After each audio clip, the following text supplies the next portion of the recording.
Your fruit tells about you. If you're using ice, you're a chill dude. Chill bounty hunter maybe. If you're in spam, then you're a spammer and bounty hunter.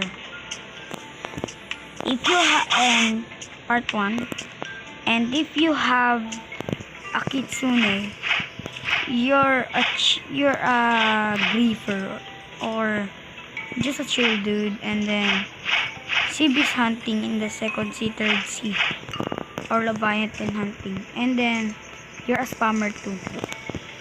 Well, if you have yeti, you are a spammer dude, but kind. You could be toxic or not toxic. But if you're using Buddha, you're a kind heart. You give people fruit and you're chill.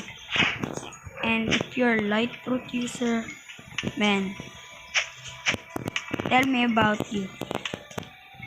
I just don't know what is wrong with the light user, people that is light user.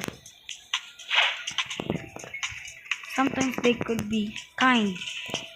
Sometimes they're just killing you for bounties or trolling you. But if you are using dragon, man, you're just a troller.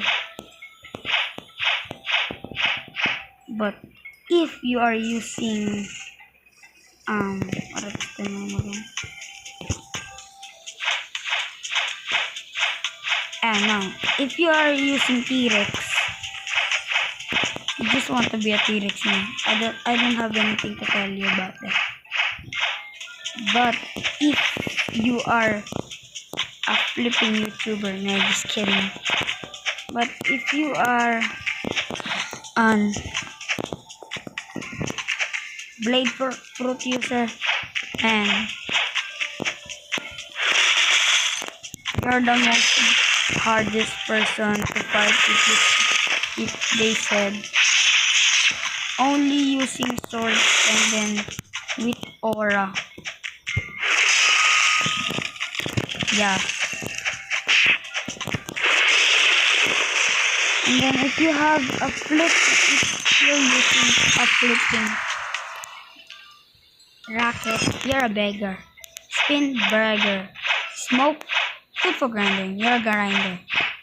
That's all it. Bye bye.